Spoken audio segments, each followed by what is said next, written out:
in Congress is what I call the Green New Disaster.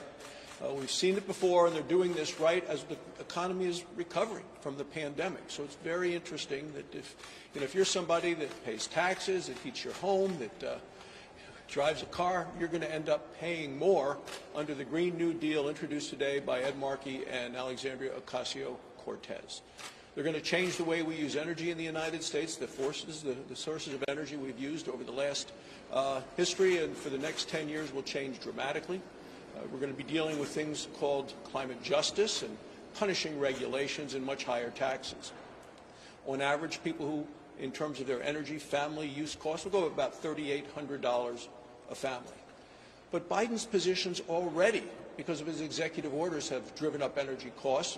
The cost of a gallon of gasoline is up about 50 cents a gallon since Inauguration Day. And the Green New Deal isn't just about costs on things. It's a major expansion of government, a change in the energy that we use, loss of many of our freedoms. I don't know what it is about the Democrats that they just aren't happy with America's energy successes. And as a result, they're willing to kill about 1 million good-paying jobs and kill our ability to have low-cost energy. And it's interesting because this is at a time, even through the entire Trump administration, U.S. emissions of carbon dioxide have continued to go down. And the United States only contributes about 15% to the global carbon dioxide. So we know what we want in terms of energy. We want it to be clean, affordable, reliable, and available. We want to make, as Republicans, we want to make energy as clean as we can, as fast as we can, and do it in ways that don't raise costs on American consumers. And the way to do that is through innovation, not through regulation, mandates, and higher taxes. Well, on the infrastructure discussion, one of the things we're talking to the administration about, as well as colleagues here in the Congress, are why we've always looked at infrastructure as something that the users themselves of that infrastructure would pay a substantial part of the bill.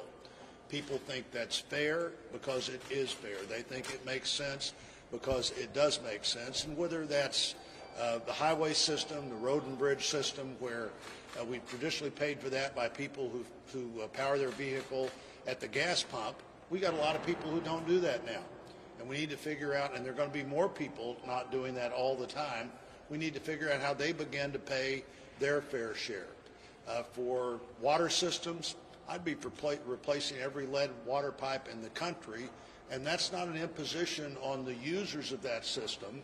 If you figure out how to have a low interest or no interest loan, which we've done for decades now as programs to encourage things like that, and you pay that no interest loan off over 25 or 30 or 35 years, the people who benefit from the improvement get assistance from the federal government, but they also wind up figuring that in long term into their bill, or new things like public-private partnerships.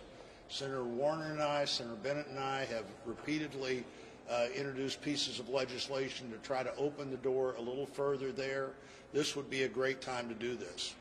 We can continue to move down the road with infrastructure in a way where the people who use the road of infrastructure pay for the road of infrastructure, and that's the fairest and best way to do this.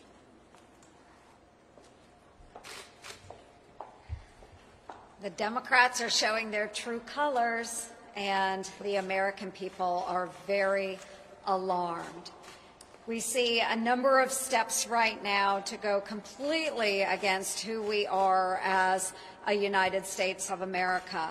Packing the court, the Green New Deal, extreme spending on liberal wish lists, D.C. statehood.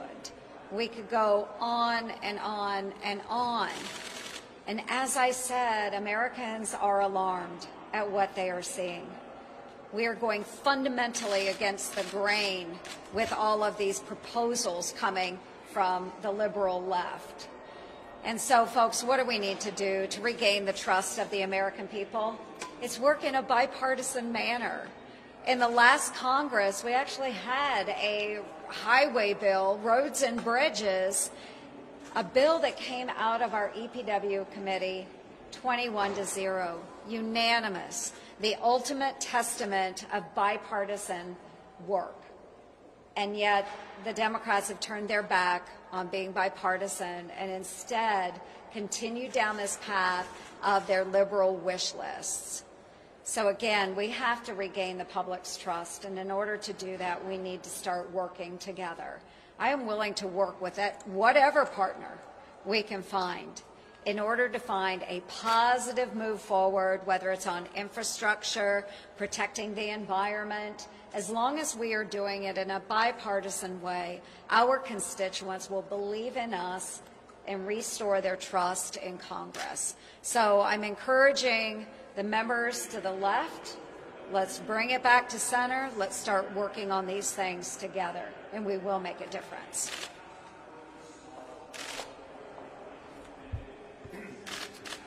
A month ago, I visited the Arizona-Mexico border with Governor Ducey from Arizona, and we saw the crisis on the border, the wall not being finished, the cameras and lights set up but not being electrified, the roads not finished, because the Biden administration decided not to go forward.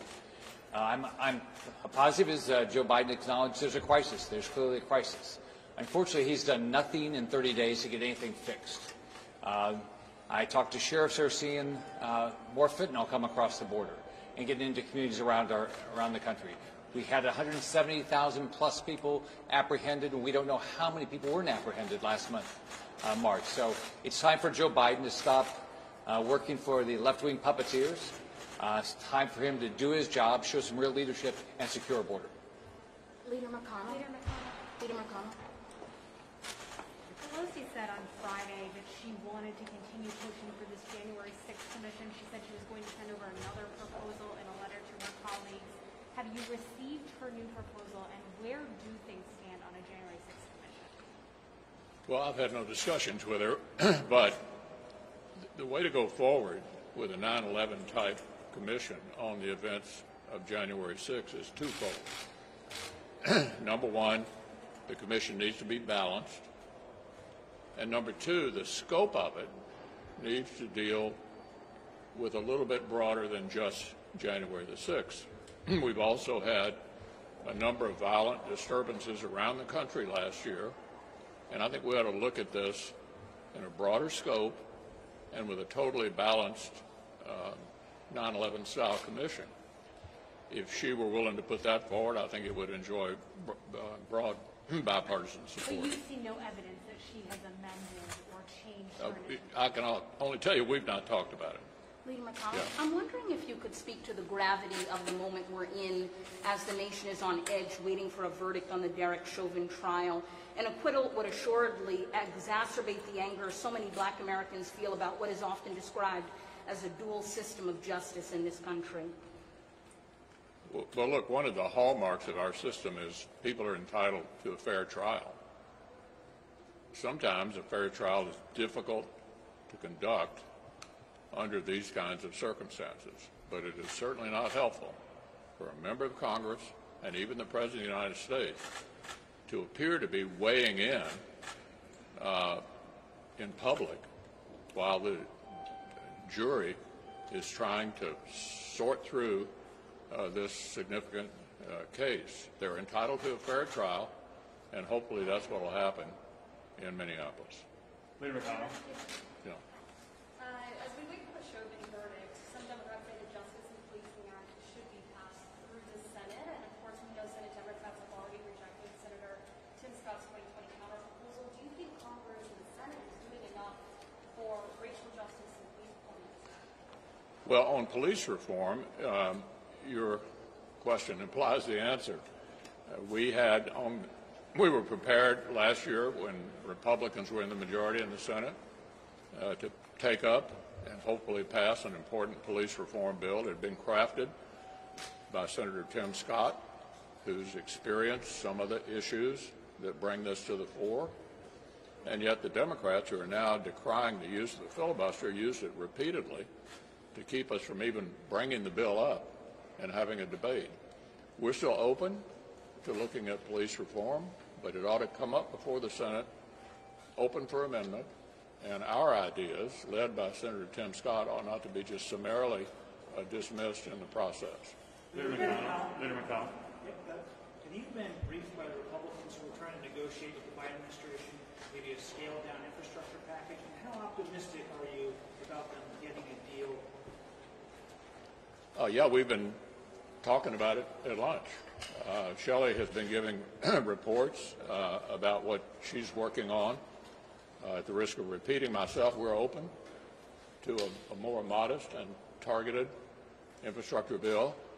And for myself, it's one thing to run up the national debt when you have a 100-year pandemic, but just to keep routinely adding trillions of dollars to the national debt, I think is ill-advised for the future of the country. For myself, I'd like to see how even a modest bill is going to be credibly paid for. Leader, to follow up on that question.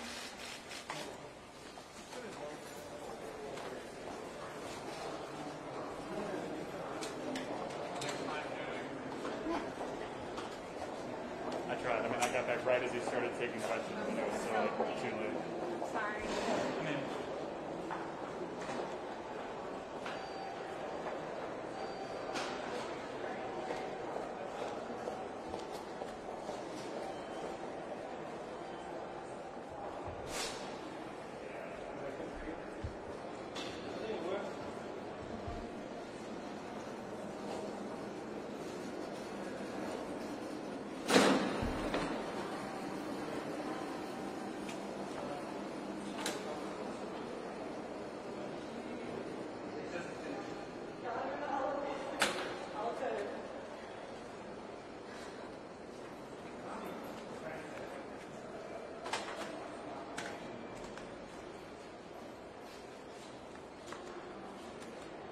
You get the dance?